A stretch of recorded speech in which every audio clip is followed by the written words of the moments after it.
Mayong adlaw, may gabi, may buntag sa tanan. Kung asa man kita karon dapit sa kalibutan. Kininyo igala, Brother Paul sa Peru ang magpaambit karon sa inyong mga doktrina, atong mga doktrina may tungod sa balaang Trinidad kung tulo ka persona sa usa ka Dios. Tungod kay kasagaran kanato karon labi na sa atong mga kaigsuonan nga mga Pentecostes, mga United Pentecostal nga nagtuo gayud nga ang amahan mao ang anak, ug ang anak mao ang anak, ug ang Espiritu Santo mao ang anak. Usahay makaingon kita nga kana doktrinas mantianak. Tungod kay ang ilang gituohan nga ang amahan nagpakatao, o nga human nagpakatao, gilansang sa cross, namatay, o nga nahimong Espiritu Santo, o nga kaya ang Diyos Espiritu man, Juan 4:24, mao kana nga ang Espiritu Santo nahimong amahan. Laktod pagkasulti nga ang ilang pagtuo usa ra gyud ka persona ang Dios. Ang Katoliko sa usa ka Dios adunay tulo ka persona, mao nga amahan, anak ug Espiritu Santo. The Father, the Son, and the Holy Spirit. Tinuod ka na mga kaigsuonan nga ang Dios usara. Nasa 1 Corinto 8:6 atong basahon mga kaigsuonan kay tingali makaingon mo nga binaba raman ni Brother Paul atong basahon. Unang Juan, unang Corinto, Kapitulo 8, versikulo 6. Apan arang kanato, adunay usara ka Dios ang amahan, ug kaniya naggikan ang tanang mga butang. Usara gayud ang Dios. Isayas 43:10, usara gyapon ang Dios. So walay problema, labi nang walay nantugi kung maghisgot tag Dios, kay nagtuo kita nga usara ang Dios. Diha mahimong adunay argumento kung moingon sila nga ang Dios usara gayud ka persona. Atong ipruiba mga kaigsuonan nga ang Dios adunay tulo ka persona. Gagmay lang nga bersikulo akong ihatag kaninyo parang inyong memorize. Sa Genesis Kapitulo 1, Genesis Kapitulo 1, versikulo 26, atong basahan mga kaigsuonan. 1:26. Og mingon ang Dios, buhaton nato ang tao sumala sa atong dagway, ingon sa kasama nato, og magabuot sila sa mga isda diha sa dagat, mga langgam sa kalangitan. So giingon ng Dios, buhaton nato ang tao sumala sa atong dagway. Nganong wa man niya ingina nga buhaton nako ang tao sumala sa atong dagway, sa akong dagway. Ang iyang gigamit plural man, let us make man in our image and likeness. Wa man siya maingon nga let I will make man. Dili man singular ang iyang gigamit. Buhaton nato ang tao sumala sa atong dagway. Nan ko ng Dios usa nga persona, nganong maingon man siya nga buhaton nato ang tao. Dapat ang iyang giingon buhaton nako ang tao sumala sa akong dagway. Lain pa ang bersikulo mga kaigsuonan sa mga pong libro. Genesis 3:22 atong patalinghugan. Og mingon si Jehovah nga Dios, tan-awa ang tao nahimo na nga ingon sa usa kanato. Ang tao kuno nahimo na nga sama sa usa kanato. Kanong kanato man? Plural. Wa man siya maingon nga tan-awa ang tao nahimo nang sama nako. Wa man siya maingon. Mingon sa ang tao nahimo nang sama kanato. Mga kaigsuonan, ang nakalibog sa uban, labi sa itong mga pinanggang kaigsunan, mga saksi ni Jehovah, mga Iglesia ni Cristo, mga United Pentecostal, nga ang ilang pagtuo nga kining amahan mao ning anak. Kung balikon, ug ang anak na imong Espiritu Santo, mali na mga kaigsunan. Lahi ang persona sa amahan, lahi ang persona sa anak, o layo sab ang persona sa Espiritu Santo. Unsa man ning person? What is person? Sumala pa sa mga diksyonaryo, person is a being who possesses will, feeling, and intellect. Ang persona kuno may usa ka pagkamao nga dunay kagawasan, kahibalo, o pagbati. Will, feeling, and intellect. So ang Diyos Amahan, dili ma-question nga persona kay doon naman siya ay kahibalo, doon ay will, o doon na po siya ay feeling. So ang atong Ginoo, isip tao, naagi na siya. Doon ay kahibalo, doon ay pagbati, o doon ay kagawasan. Mao na requirement sa usa ka persona. Kining mga mananap, mga karabaw, baka, kabayo, di na matawag og persona nga naman. Wala sila intellect. Kung imo na pangutanon 1 plus 1, di na motubag og 2. Kaya wala sila intellect. Wala sila kagawasan. Na sila feeling, pero ang ilang feeling mao ang instinct, isip usa ka animal. So ang nagapersona sa Dios dili binasi sa lawas. Dili binasi sa lawas. Sa ato pa ang persona dunay tulo ka qualification: feeling, will, and intellect. Nagarin ning tulo persona. Ang panuay kini Satanas persona ni. Kanaan ni siya ay intellect, will, and feeling. So diya sa atong simbang Katoliko, atong gipamatud-an, atong giila, ug atong yung gitudlo nga sa usa ka Dios adunay tulo ka balaang persona. Lahi ang Amahan, lahi ang Anak, lahi ang Espiritu Santo. Mao kana nga insakto og tama ng gitudlo, gidugma sa atong simbahan, kay kana mo'y gitudlo sa Biblia. Excuse me, giubo. Mao na magkaigsunan. Noon nan karon ang pangutana, Dios ba ang Amahan? Ang tubag Dios. Dios ba ang Anak? Ang tubag Dios. Dios ba ang Espiritu Santo? Ang tubag Dios. Apan dili tulo ka Dios, kundi usara ka Dios. Ang tulo niini mao ang persona. Sama sa pulis, kung ang pulis daghang na pulis, ang nadaghan mao ang tao nahimong pulis. Pero ang power niya na usara na ka power, mao ang power sa pagkapulis. Karon ang Dios usara na kagahom, usa ka kinaiya nga power. Mag-unsa man ning power kung walay persona. Usalang kagahom, usalang kagugma, mao na ang Dios. O sa iyang usa ka Dios, dunay tulo ka persona. Nasay prueba, gidinay sa mga iglesia ni Cristo nga si Cristo dili Dios. Sa maong katarungan, the very reason that Jesus called his Father God. Nagpaila ko no si Kristo nga ang iyang Amahan Diyos. Mao na nga dili daw siya mao ang Diyos kausaraman.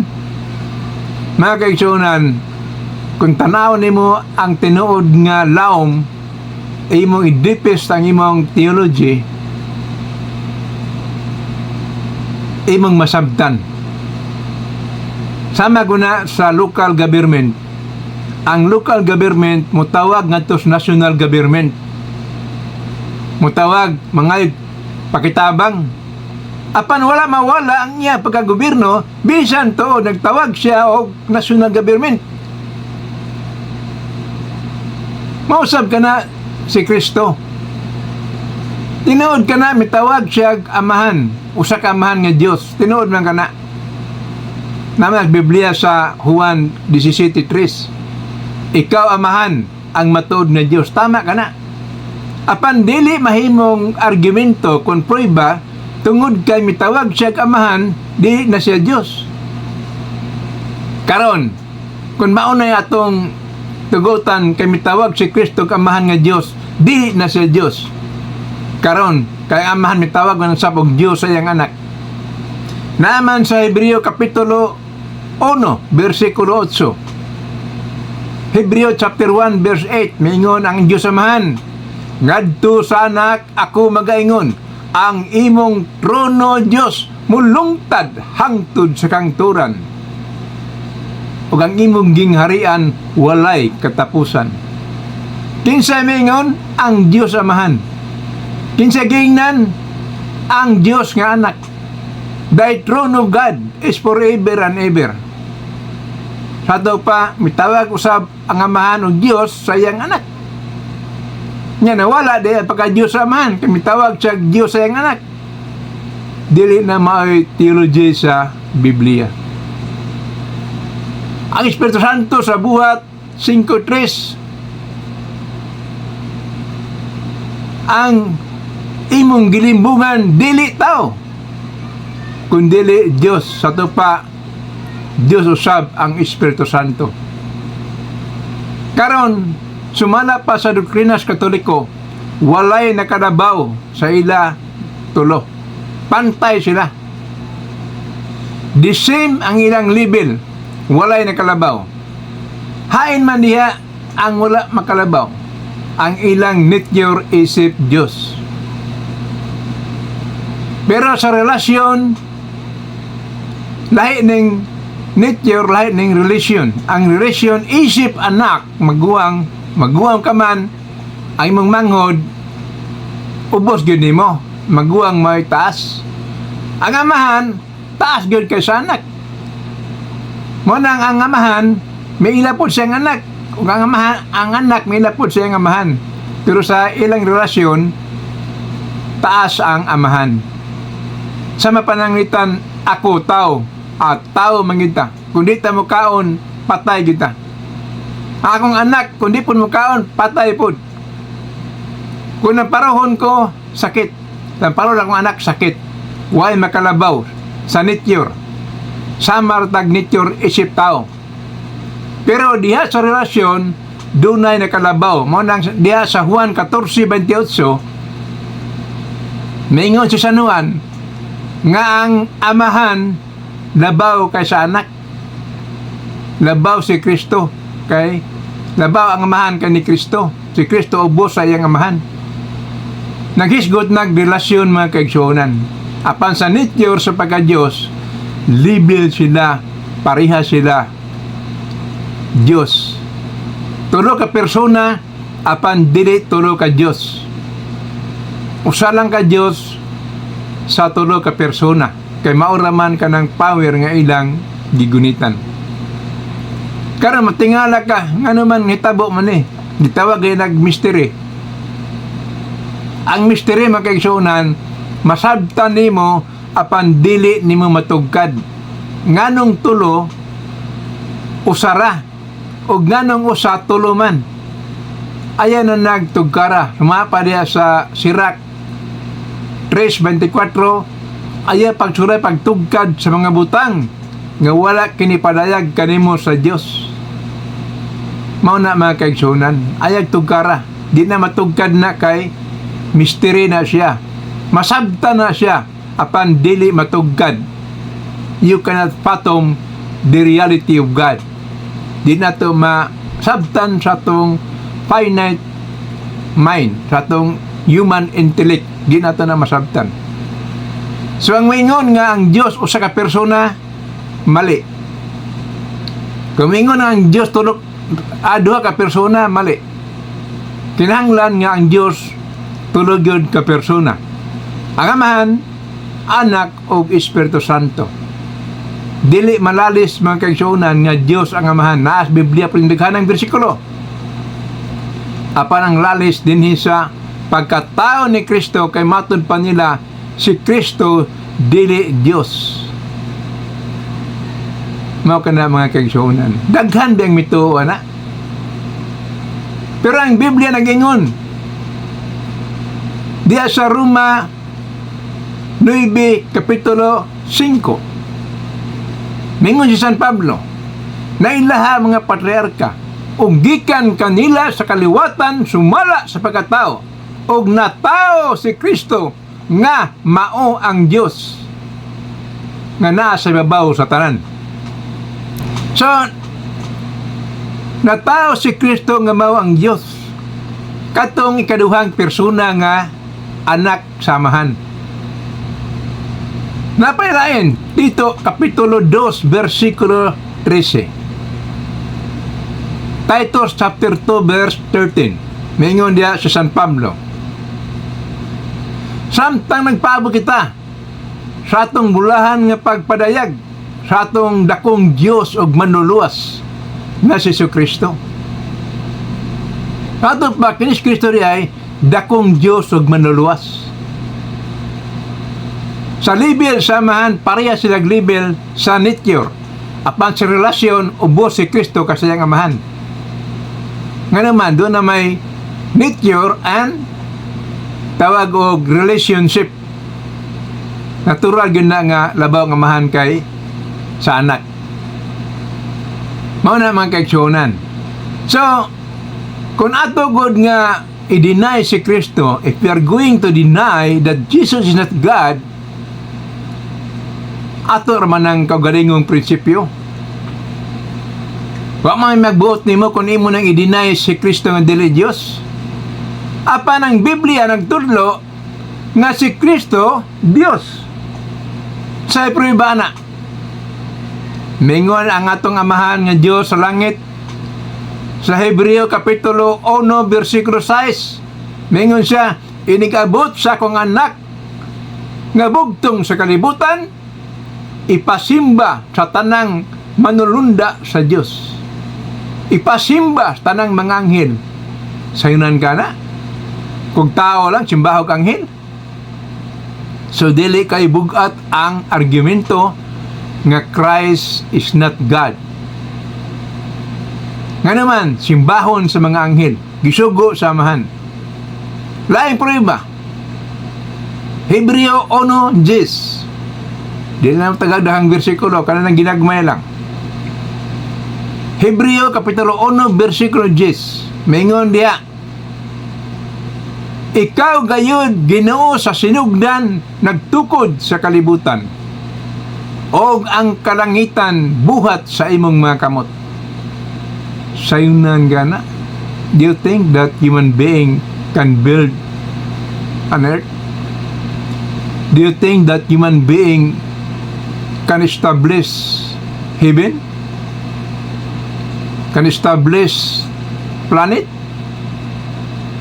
Makaimbento siya planeta kung tao lang siya? Nga nang may man diya sa Hebreo nga, ikaw Ginoo sa sinugdan ng tukod sa kalibutan, og ang kalangitan buhat sa imong mga kamot. Makabuhat dig anta makabuhat dayo kalibutan. Manglisod mga nagbuhat og sagingan. Kalibutan pa ba? Unya mingon siya nga, ikaw nagtukod sa kalangitan. Na. Mabuhat og tao ng langit. Kamu mga iglesia ni Kristo, try to tell the truth. Istoryahi ang inyong membro nga si Kristo Diyos. Nga naman, nagbuhat sa kalibutan, nagtukod sa kalangitan, kana dili mabuhat og tao. Imposible kayo ka nang mabuhat ng tao. Napagyod sa numan, maingon diya nga, ikaw Ginoo ang tinubdan sa kinabuhi. So tinubdan sa kinabuhi. human being, tao, dili Diyos.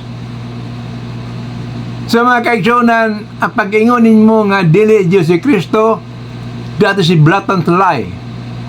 Grabe ka na kapamakak. Manginal kita nga mga iglesia ni Kristo na minaw kanako,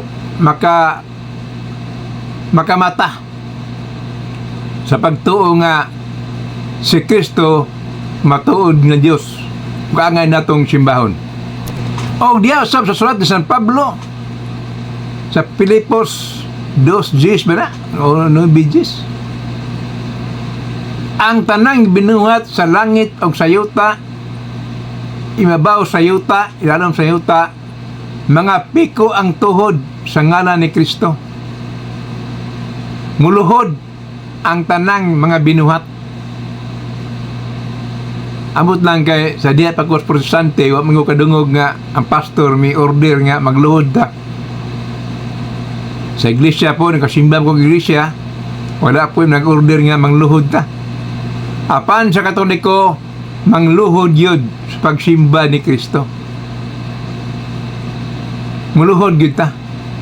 Kay worthy siya simbahon isip Diyos. Nga niya nga mahan, ningon man ang imong trono Diyos, mulungtad hangtod sa kangturan. May recognize ang iyang amahan that Jesus is truly God. Kita pa magkaha ang musupak sa amahan. May ilan ang gani ang amahan nga ang iyang anak Diyos. Kita pa ka ang musupak. Mga kaigsunan, kinsa may atong tuuhan. Ang mga ministro nga maingon nga dili Diyos si Kristo, o ang amahan maingon nga Diyos ang iyang anak. Muna inyong pamarandungan mga kaigsunan. Wala man ko mag-atake ninyo.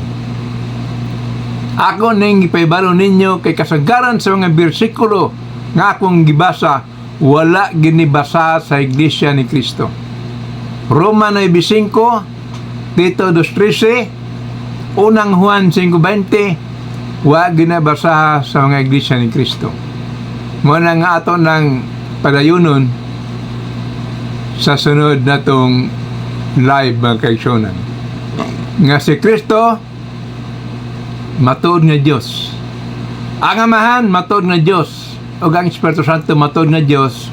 Apan usara ka Diyos. Dunay tulo ka persona. Amahan, anak o Espiritu Santo. Di man na kalikaya na tulo nga usa. Sa panangli sa bumbilya. Bumbilya. Ang bumbilya dunay tulo ka kinaiya. Kahayag, kainit, o kolor. Kung walay kahayag, dili na bumbilya. Kung walay kainit, dili bumbilya. Nga naman, kailangan nga ang bulb, kahayag, kainit, o kolor. Mauna ang kinaiya sa bumbilya. Kung dirita sa mangga, pirmino panit ni mo mangga, panitan ni mo ang magwa panit. Mangga ba ang panit? Yes, mangga ang panit. Pero panit lang kung mangga. Sunod na mong hiwa, unod sa mangga. Mangga ba ang unod? Yes, mangga. Ang unod mangga. Sunod ni mong makitaan ang liso sa mangga.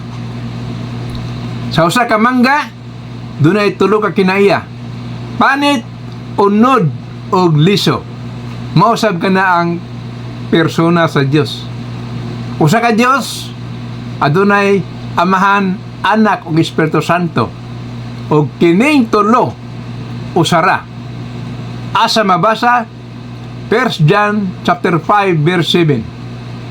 There are three that be records in heaven: the Father, the Son, and the Holy Spirit, and these three are one. 1 John 5:7. Sa ato na yung pamarandungan mong kaigsunan. Dahan kayong salamat sa inyong pagpatalinghog ug maayong adlaw kayong tanan kini inyong higala. Brother Paul Sapiro magaingon, hasta la vista.